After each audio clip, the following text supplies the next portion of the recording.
الحمد لله رب العالمين والصلاة والسلام على سيدنا ومولانا محمد وإمام المرسلين وعلى آله وأصحابه وعلى كل من تبعهم بإحسان إلى يوم الدين. أما بعد، حضرت والا مولانا انوار الحق صاحب، شیخ الحدیث اور محترم دارالعلوم حقانی، مولانا حامد الحق صاحب، مولانا راشد الحق صاحب، میرے عزیز بھتیجے اور اسامہ اور خزیمہ اور میرے عزیز طالب علم ساتھیوں، السلام علیکم ورحمۃ اللہ تعالی وبرکاتہ۔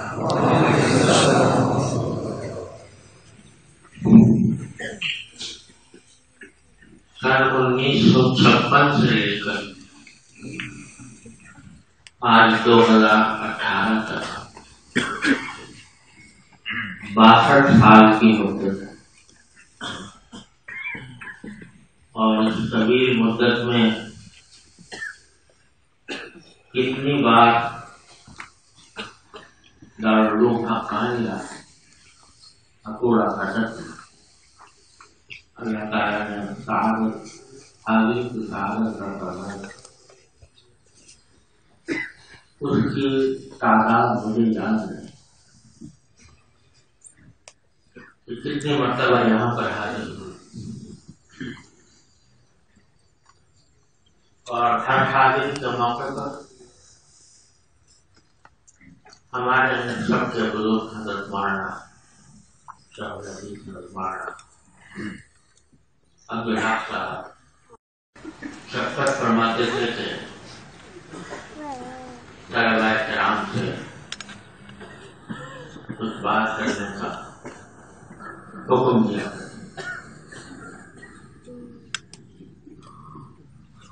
اور بعد میں میرے انتہائی مکرم اور محب حضرت مولانا سمیر حق صاحب، جن کو آج رحمت اللہ علیہ کہتے ہوئے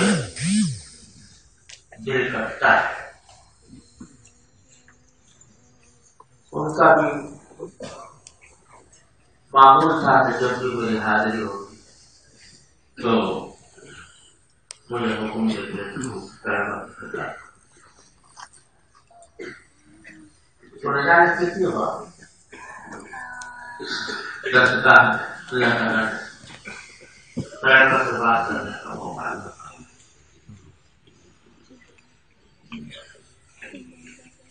لیکن آج جب مجھ سے کہا جا رہا ہے کہ میں آپ سے خطاب کروں تو میری زبان اور میرا ذہن ایسا لگتا ہے کہ بند ہو چکا ہے، اور سمجھ میں نہیں آ رہا کیا گجرات سے کیا۔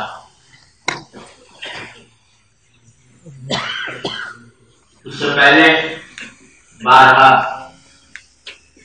یہاں اسی ہال میں اس طرح مجھے حضرات سے بات کرنے کا موقع ملا تو میرے برابر مولانا سمیر صاحب تشریف فرما ہوتے تھے، اور ہم آپس میں بیٹھ کر اپنے ماضی کی یادوں کو تازہ کرتے ہیں۔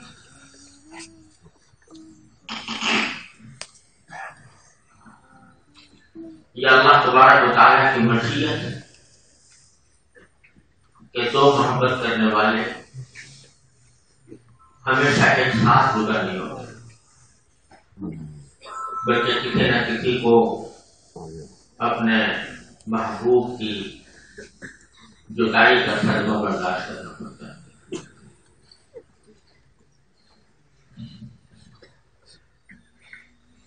تو اللہ تبارک و تعالیٰ نے ان کو میرے لیے ہر کام میں پیش رو بنایا. وہ مجھ سے پہلے درس نظامی سے فارغ ہوئے، وہ مجھ سے پہلے انہوں نے ماہنامہ الحق کا اجرا کیا، مجھ سے پہلے انہوں نے تجدد اور جدت پسندی کے خلاف قلمی جہاد شروع کیا الحق کے ذریعے. ہر کام میں وہ مجھ سے میرے پیش روت ہے. تو اللہ تعالیٰ نے اپنے پاس بلانے میں بھی ان کو میرا پیش رو بنا دیا. اور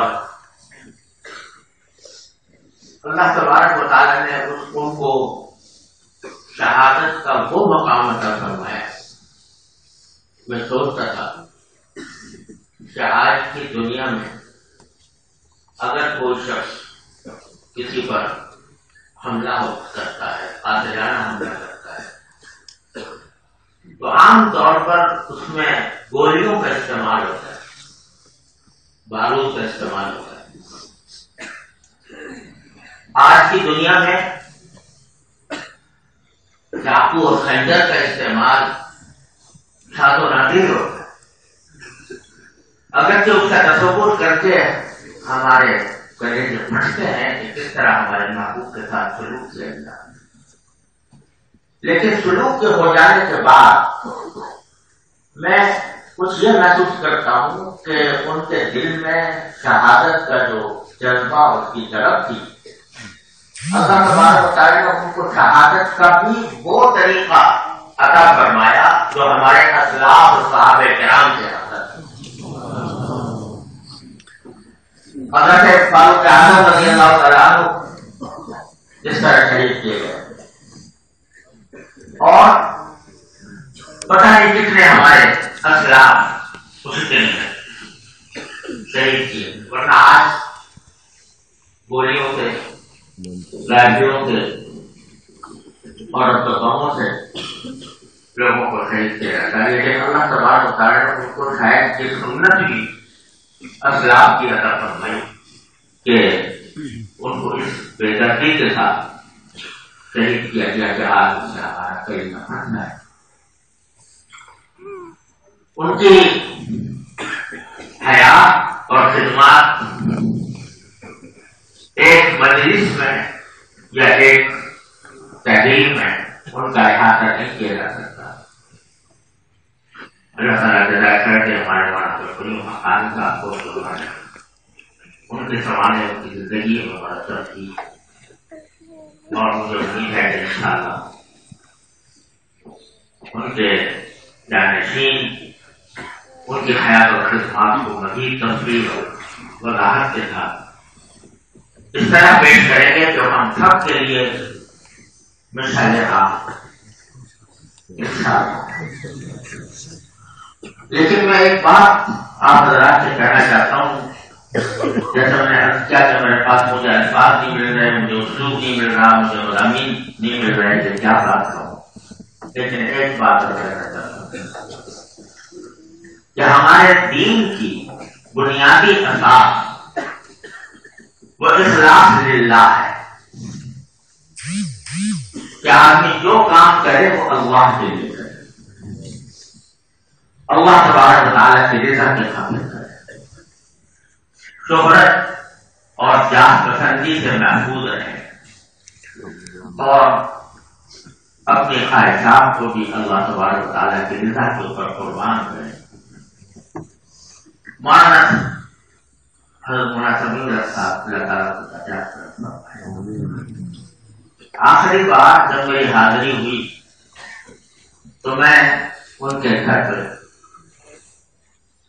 پر گیا تو مجھے ان کے غسل میں جانے کی ضرورت پیش آئی. تو اس وقت میں نے دیکھا کہ کس سادگی کے ساتھ اور ان کے کمرے میں ان کے خوابگاہ میں جانے کا اتفاق ہوا، تو کس سادگی کے ساتھ وہ زندگی گزارتے تھے.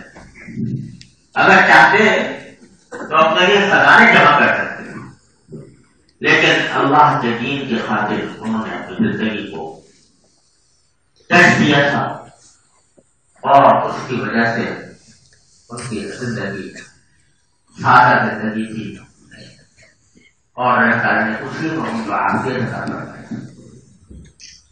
اللہ تعالیٰ نے ان سے کیا کیا کام لیے، میں خود اس کا عینی گواہ ہوں. بعض کاموں میں اللہ تعالیٰ نے مجھے ان کی رفاقت کی بھی سعادت عطا فرمائی. جب 1973 کا دستور بن رہا تھا تو اس وقت دستور کا جو مسودہ پیش ہوا تھا اس کی ترمیمات کے لیے حضرت مولانا صاحب پر صلی اللہ تعالیٰ وسلم اس وقت اسمبلی کے ممبر تھے. تو اصل میں تحریک تو مولانا صاحب صاحب کی تھی، لیکن حضرت والا نے مجھے حکم دیا کہ تم یہاں آؤ اور مل کر اس دستور کی اندر ترمیمات تیار کرو. تو میں نے مولانا صاحب کو اس وقت لکھا تھا کہ یہ آپ نے اچھی تقریب پہلے ملاقات پیدا کی.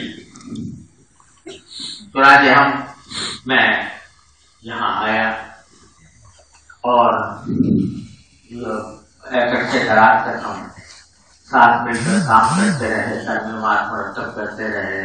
حضرت کی طرف سے وہ ترمیمات پیش ہوئی. اس وقت انہوں نے جو ترمیمات تیار کی تھیں ان میں سے بعض منظور بھی ہوئی اور بہت سی رد بھی ہوئی، لیکن پاکستان کو اسلامی راہ پر گامزن کرنے کے لیے ان کی جدوجہد اس وقت سے جاری تھی، بلکہ اس سے پہلے سے جاری تھی. اور اللہ تبارک و تعالیٰ نے اس میں کسی قدر مجھے ان کی شامل ختم نبوت کے معاملے میں جب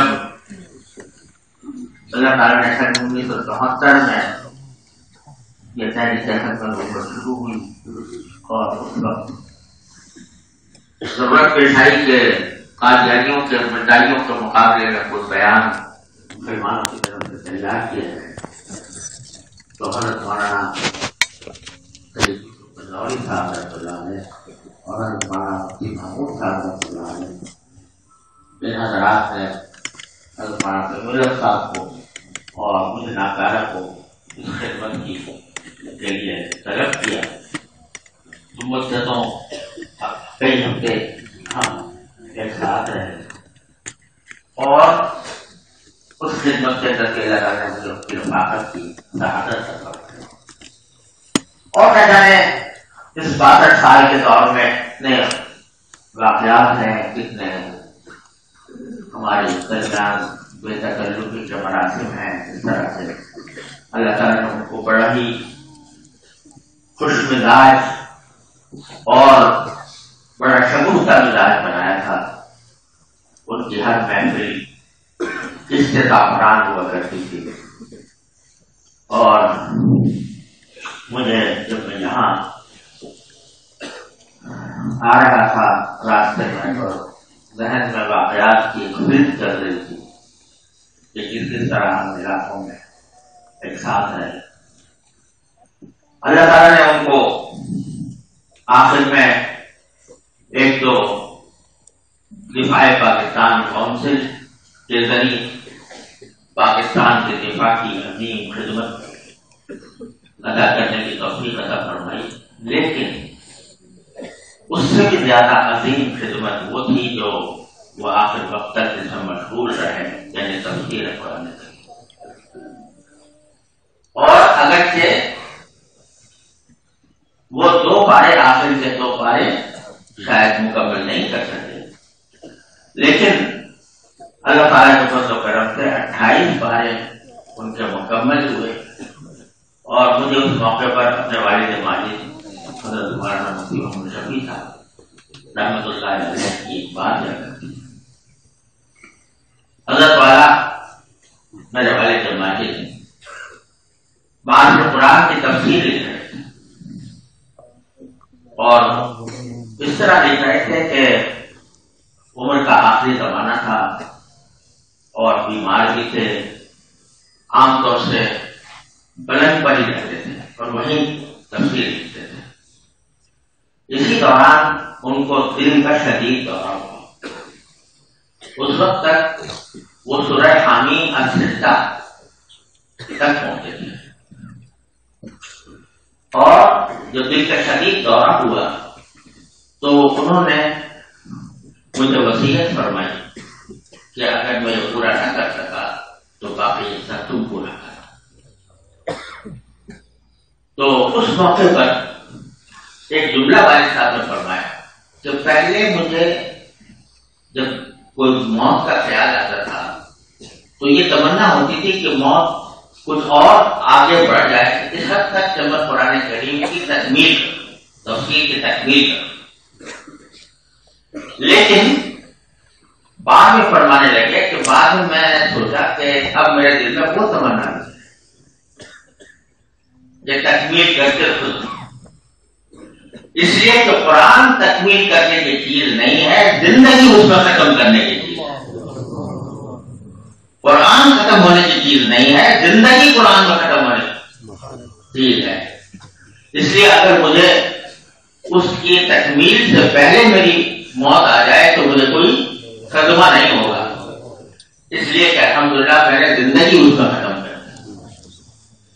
تو یہ جملہ مجھے یاد آ رہا ہے کہ اللہ تبارک و تعالیٰ نے ان کو یہ بھی توفیق عطا فرمائی، تفسیر لکھی اور اسی تفسیر میں اپنی زندگی ختم کر دی۔ یہ شہادت کا مرتبہ، شہادت کی سنت والی شہادت، سنت اسلام والی شہادت، اور تفسیر قرآن لکھتے ہوئے اس میں زندگی ختم کی۔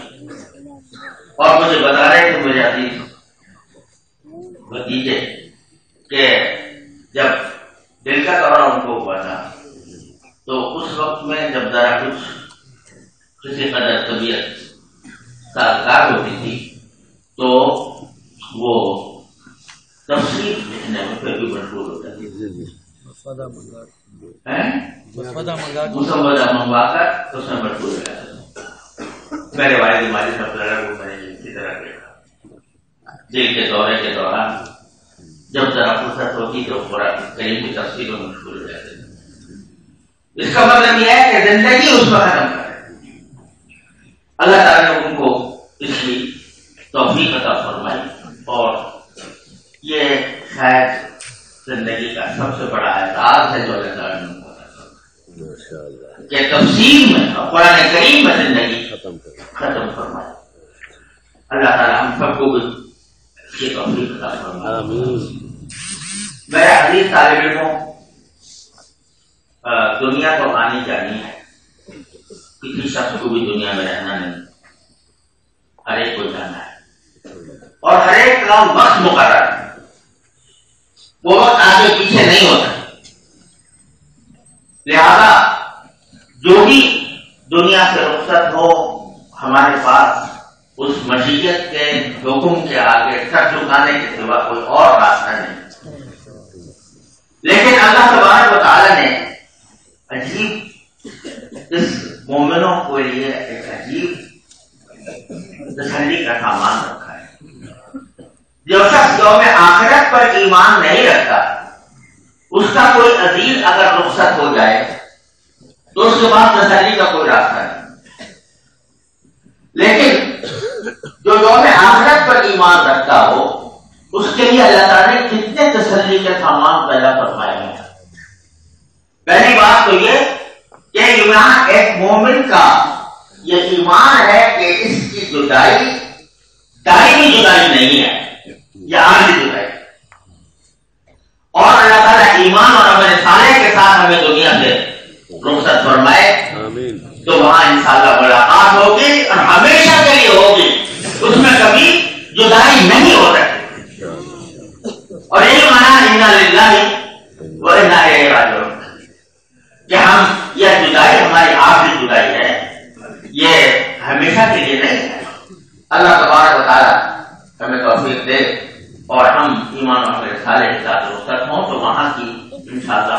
ملاقاتیں اس کے آگے یہاں کی ملاقاتیں ایک درجے جو وہاں اللہ تعالیٰ اللہ سرور متقابلین، اللہ تعالیٰ وہ ہمیں آتا آمین۔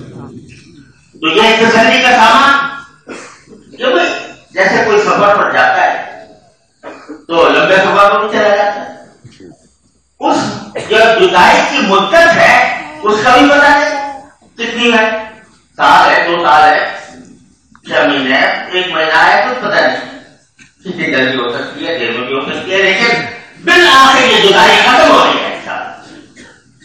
پھر اس جدائی کے اندر بھی اللہ تبارک و تعالیٰ نے ہمارے لیے ان کے ساتھ تعلق کرنے کے جو راستے رکھے ہیں وہ ایسے ہیں کہ اس جدائی کے اندر بھی ہمارا وقت ان کے ساتھ برقرار ہے۔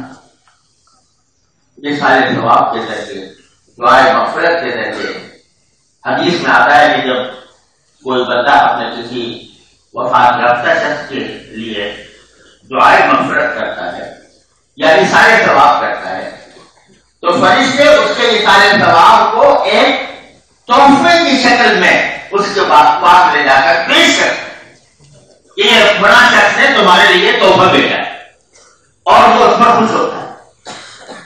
تو اس طرح ہمیں تحفوں کے پیکٹ ہم بھیج سکتے ہیں، اس کے لیے رابطہ ہمارا قائم ہے۔ تیسرے یہ کہ اللہ تبارک و تعالیٰ نے یہ ایک بہت بڑا راستہ یہ رکھا ہے کہ ان کے حسنات کے جو نقش قدم ہیں ان کے اوپر اللہ تعالیٰ ہمیں کرنے کی توفیق عطا فرمائے۔ تو ہمارے لیے ایک عظیم مثال راہ بھی ہے، ایک عظیم راستہ بھی ہے، ایک عظیم چراغ بھی ہے جو اللہ تعالیٰ نے ہمیں ان کے نقش قدم کی صورت میں عطا فرمایا۔ تو میرے عزیزوں اور دوستوں، بس ہمیں اس کی فکر کرنی چاہیے کہ یہ زندگی چند روزہ ہے، اور اس میں اگر ہم اپنے اعمال کو درست کر لیں، اخلاص پیدا کر لیں، اور دین کے لیے جو کام ہو وہ دین کی اللہ تعالیٰ کی رضا کے لیے ہو، تو انشاءاللہ یہ صدمہ عارضی صدمہ ہے، اور اس کے بعد ایک ایسی خوشی آنے والی ہے جس کے کبھی ختم نہیں ہو سکتی، لہم اجر غیر ممنون، جو کبھی ختم نہیں ہوتا۔ تو اللہ تبارک و تعالیٰ ہمیں ایسی توفیق عطا فرمائے۔ جیسا میں نے پہلے کیا تھا کہ میں آج اپنے آپ کو عاجز پا رہا ہوں کوئی بات کرنے کے لیے، لیکن یہ بزرگوں سے سنی ہوئی چند باتیں میں نے عرض کر دی ہیں۔ میں دل سے دعا بھی کرتا ہوں کہ اللہ تبارک و تعالیٰ ان کے درجات بلند فرمائے، ان کی خدمات کو اپنی بارگاہ میں سر پہ قبول عطا فرمائے، اور ان کے ورثاء اور ان کے جانشینوں کو اللہ تبارک و تعالیٰ ان کا مشن اور ان کی جدوجہد کو مزید آگے بڑھانے کی توفیق عطا فرمائے، اور دارالحقانیہ کو اللہ تبارک و تعالیٰ مزید جن دونی راج چوکری ترقیات عطا فرمائے، اور آپس میں خیر و شکر ہو کر کام کرنے کی توفیق عطا فرمائے، تاکہ ان کے آبا و اجداد کی روحیں خوش ہوں، اور اس مرکز دین سے اسلام کی روشنی 4 خانے عالم تک پہنچے اور پھیلے۔ جس کی اجازت طلباء کو بھی اور بنات کے شعبے میں بھی بچے انتظار کر رہے ہیں، وہ بھی آپ کو سن رہی ہیں، جو ساتھ ہی حضرت کی قبر کے ساتھ واقع تو یہ دونوں کو فرمائش ہے کہ میں حدیث کی اجازت بچیوں کو اور بچوں دور حدیث کے طلبا کو اور طالبات اجازت دوں۔ سچی بات تو یہ ہے کہ میں اس کا مسافر مہمانوں کو بھی مرلی صاحب فرما رہے ہیں،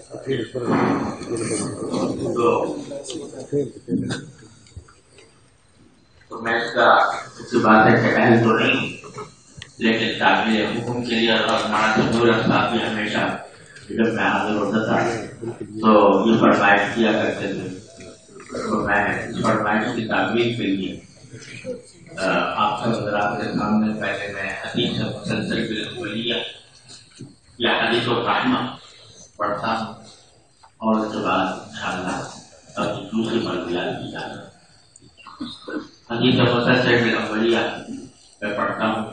حدثني به الشيخ محمد ياسين الباداني رحمه الله تعالى والشيخ محمد حسن المشاط المكي المالكي رحمه الله تعالى والشيخ الناصري رحمه الله تعالى كلهم يرويه بإسناده إلى سيدنا عبد الله بن عمرو بن العاص رضي الله تعالى عنهما قال رسول الله صلى الله عليه وسلم الراحمون يرحمهم الرحمن تبارك وتعالى يرحم من في الأرض يرحمكم من في السماء. وهذا أول حديث سمعته من هؤلاء الشيوخ وكل واحد منهم يقول هذا أول حديث سمعته من شيخي وهذا التسلسل ينتهي إلى سلطان الجميع رحمه الله تعالى. یہ حدیث متصل بالأولية ہے. میں اپنے ساتھیوں کو اس کی اجازت دیتا ہوں اور اس کے علاوہ مجھے جو مجموعات کی اجازتیں مختلف حضرات شیوخ سے حاصل ہیں پاکستان ہندوستان کے اور عرب ممالک کے ان تمام مجموعات کی میں آپ حضرات کو اجازت دیتا ہوں اور ان کی اسامیت کا مجموعہ انشاءاللہ قریب شائع ہونے والا ہے. آپ تک پہنچ جائے. اللہ تبارک و تعالیٰ ہم سب کو حدیث مبارک کی برکت اور خیر یاب فرمائے. آمین. اللهم صل على سيدنا مولانا محمد وعلى آل سيدنا محمد كما صليت على إبراهيم وعلى آل إبراهيم. ربنا ظلمنا أنفسنا وإن لم تغفر لنا وترحمنا ربنا آتنا في الدنيا حسنة وفي الآخرة حسنة وقنا عذاب النار. اللهم اهدنا وسددنا وقنا شرور أنفسنا. اللهم وفقنا لما تحب وترضى من القول والفعل بالعمل والنية والهدي إنك على كل شيء قدير. اللهم انفعنا بما علمتنا وعلمنا ما ينفعنا. اللهم انفعنا بما علمتنا وعلمنا ما ينفعنا. یا اللہ یا رحمان یا رحیم یا کریم اپنے فضل و کرم سے ہمارے تمام گناہوں کو معاف. آمین. یا اللہ ہمارے تمام چھوٹے بڑے گناہوں کو مغفرت فرما. آمین. یا اللہ حضرت مولانا سمیع الابصار رحمہ اللہ تعالی کو درجات عالیہ عطا فرما. آمین. یا اللہ جنت میں اپنے مقامات قرب سے اس کو نواز. آمین. یا اللہ ہر طرح کے آپ کی رحمتیں اے اللہ ان کو پر ان کو اس رحمتوں میں ڈھانپ لے. یا اللہ اپنے رحمت سے فضل و کرم سے انہوں نے جو زندگی یہاں پر گزاری اس سے 1000 درجہ بہتر زندگی ان کو وہاں پر عطا فرما. آمین. مسرت عطا فرما. نبی کریم صلی اللہ علیہ وسلم کا قرب عطا فرما. یا اللہ اپنے فضل و کرم سے اپنے رحمت سے ان کے درجات کو بلند فرماتا ہے. ہر قیام ترقی درجات عطا فرما. یا اللہ ہم ان کے بزمانگان کو صبر جمیل اور راج جمیل عطا فرما. یا اللہ انہوں نے جو خدمات دین کی اور علم کی اور دینی جدوجہد کی جو خدمات انجام دی یا اللہ ان سب کو اپنی بارگاہ میں شرف قبول عطا فرما. یا اللہ ہم سب کو اے اللہ ان کے نقوش قدم پر ان کے طریقہ کار پر اور اللہ ان کے اخلاص کے مطابق یا اللہ ہمیں بھی خدمت کی توفیق عطا فرما. اپنے دین کے لیے ہمیں قبول فرما. یا اللہ اپنے دین کے لیے قبول فرما. یا اللہ ہمیں اپنے دین کے لیے قبول فرما. یا اللہ ہمیں اپنی رضا کامل عطا فرما. اخلاص کامل عطا فرما. اور اللہ اپنے دین کے صحیح خدمت کی توفیق عطا فرما. اے اللہ اسی دین کے اندر کام کرتے ہوئے یا اللہ ہمیں زندہ رکھ اور اسی پر ہمیں موت بھی عطا فرما. یا اللہ اپنے رحمت سے فضل و کرم سے ہماری زندگیوں کو اپنے رضا کامل کے مطابق ڈھال دے. اللہم یا ارحم الراحمین یا غیاث المستغیثین یا ارحم المستجیبین یا مجیب دعوت المضطرین رحمان الدنیا و رحیمها ارحمنا برحمتک تغنینا برحمتک من سواک. یا اللہ اس دارالعلوم حقانیہ کو یا اللہ اس نے جو عظیم خدمات انجام دی ہیں علم دین اور علم کی جو خدمات انجام دی ہیں یا اللہ ان سے در مزید ترقی عطا فرما.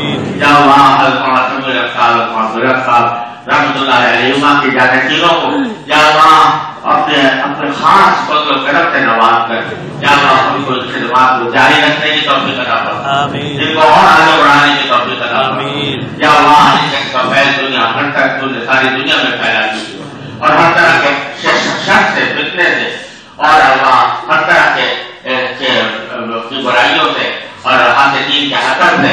اور نظر بد سے اللہ کی عبادت فرمائیے. یا اللہ جو منصوبے شروع کیے گئے تھے ہمارے رحمۃ اللہ علیہ کے زمانے میں، یا اللہ ان کو آفت کے ساتھ پردہ غیب سے ان کی تکمیل کروا دیجیے. یا اللہ جن سے کام التوا میں ہے اے اللہ ان کو اپنے فضل و کرم سے دوبارہ جاری فرما دیجیے اور اپنے رحمت کے مطابق یا اللہ ان کو کامیابی عطا فرمائیے. یا اللہ یا رحمان یا رحیم یا کریم اپنے فضل و کرم سے اپنے رحمت سے ہم سب کو اپنی رحمت میں لے لیجیے. ہم سب کو اپنے فضل و کرم سے اپنے رضا کامل عطا فرما دیجیے. یا اللہ یہ حاضرین تمام حاضرین حاضرات کو، تمام طلباء طالبات کو علم نافع عمل صالح عطا فرما. یا اللہ اپنے دین کا سچا خادم ان کو بنا. یا اللہ ان کو اپنے دین کا سچا خادم بنا دیجیے. اخلاص اور صدق کے ساتھ خدمت کی توفیق عطا فرمائیے.